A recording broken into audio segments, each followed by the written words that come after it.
removes statues of Jesus and Mary to avoid alienating students. The San Domenico School, a Catholic school located in San Anselmo, California, made the decision to remove statues of Mary and Jesus in order to be more inclusive to other religions. They are now facing backlash for removing the important figures from school grounds. Yes, to be more inclusive at a religious institution that is based on the figures those two statues immortalize. Amy Skuse Cox heads up the school's board of trustees. It's not confirmed whether she's Catholic or not. She is worried about alienating potential statues. Advertisement. If you walk on the campus and the first thing you confront is 3 or 4 statues of Saint Dominic or Saint Francis, it could be alienating for that other religion, and we didn't want to further that feeling, she said. Head of school Cicely Stock also believes that it makes sense because most students aren't Catholic. Well, let me enlighten Cicely Stock, people don't send their children to Catholic school because it's inclusive. They do it because it is a private and Christian values coincide with Western society. This is absolutely insane. Many parents are furious with the asinine decision. One parent, Shannon Fitzpatrick, said in an email that she wasn't very happy at all with the decision. Advertisement. Articulating an inclusive foundation appears to mean letting go of San Domenico's 167-year tradition as a Dominican Catholic school and being both afraid and ashamed to celebrate one's heritage and beliefs. In our time here, the word Catholic has been removed from the mission statement, sacraments were removed from the curriculum, the lower school curriculum was changed to world religions, the logo and colors were changed to be less Catholic, and the uniform was changed to be less Catholic. There are other families having the same concerns I do. Many parents feel if the school is heading in a different direction then the San Domenico community should have been notified before the signing of the enrollment for the following year, she later added. They tried to lessen the blow by leaving up a portion of the statues. How much, you may ask? They left up 10% of the statues. They left up 18 of the 180 statues. This is sickening and repulsive and shows the true goals of the left. They want to eradicate whites and Christians. We must fight. What do you think?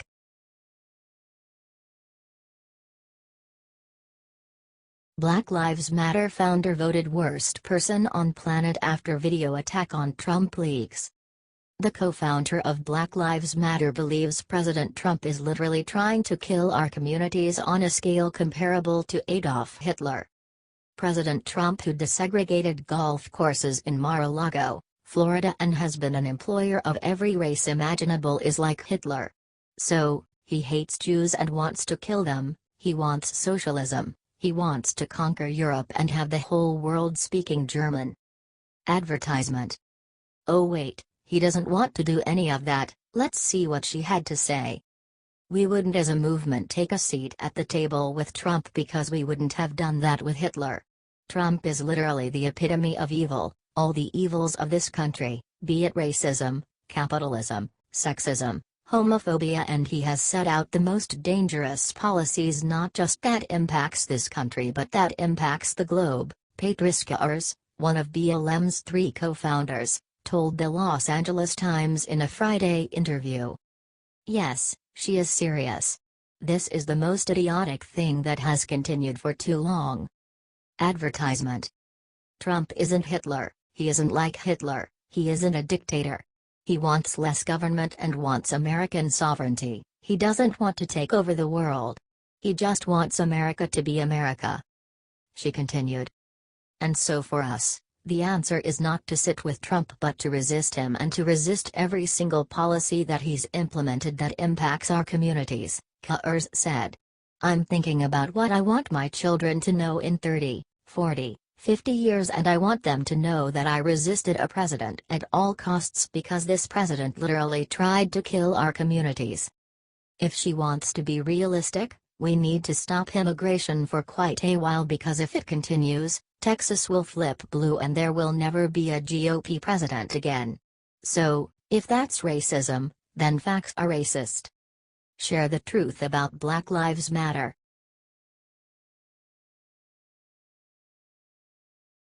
Howard Dean rips Obama for running his big mouth at Trump, predicts Trump's brutal response. The DNC had to suffer this summer. They endured their worst fundraising month in July in 10 years. Howard Dean and Brad Bannon are very worried about it.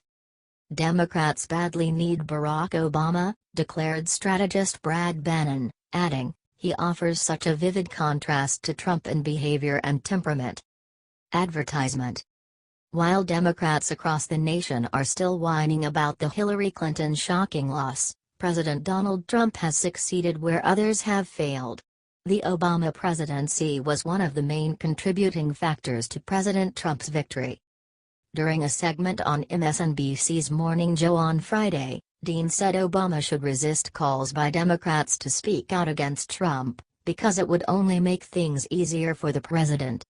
You only have one president at a time, and to violate that would actually give Trump a target at which he could carry on. Trump loves to have a convenient whipping person, and that would be Obama. Advertisement. Dean believes that it is time for the Democrats to change to their next generation of their leaders. They need a change to lead the charge against Trump, and Dean wants people like Kamala Harris leading it, not Obama.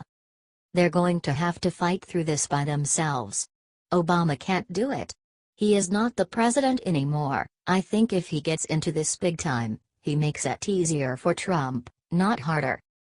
Obama, like Trump, did seem to call his own shots during his 2 terms, even though he was being told what to do by Islam, the UN, and the George Soros-led globalists. As a result, as reported by The Hill in early August, an Obama aide said the former president is planning a return to the national stage this fall.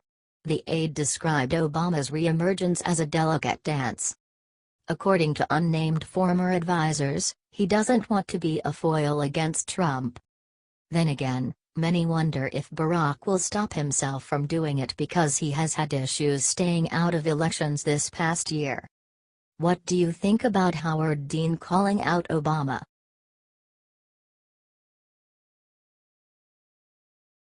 Media in meltdown over Trump's pardon of Sheriff Joe Arpaio. During Friday's edition of mainstream media darling MSNBC's All in a Washington Post columnist tried to dispute President Trump pardoning Sheriff Joe Arpaio.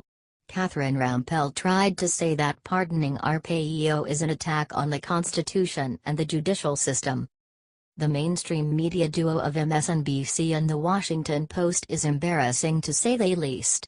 They fail to understand what pardons are for. Advertisement. Pardons aren't for people who haven't committed crimes, and pardons aren't there just to agree with a judge's decision.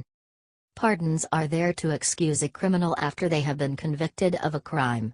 You can only pardon criminals. Arpaio is a criminal in the eyes of one judge, and Trump knows this, hence the pardon that is overdue. Rampell said, if there was any doubt in anyone's mind that Law and Order was code for making it easier to harass people of color, this is confirmation. I would also point out that this is a direct attack on our Constitution and on the independence of our federal judiciary. You remember, there was a lot of concern during the campaign about the fact that he attacked a judge of Mexican descent, Judge Curiel, right? This is so much worse. Because the crime that he is being pardoned for is effectively not following the Constitution. Because a judge determined what his officers were doing was harassment, was discrimination. He refused the court's order. And this is Trump saying to the public, you know what, I agree. We shouldn't listen to what judges say. Advertisement. Rampell neglects any factual evidence and goes right for the race card. Arpaio didn't harass people because of color. Latinos are of Hispanic descent, making them European descendants. That makes them white. There is a reason there is a box on the EEO portion of applications that you select after race that says Hispanic, Latino, or not Hispanic, Latino. What do you think of this ridiculous analysis?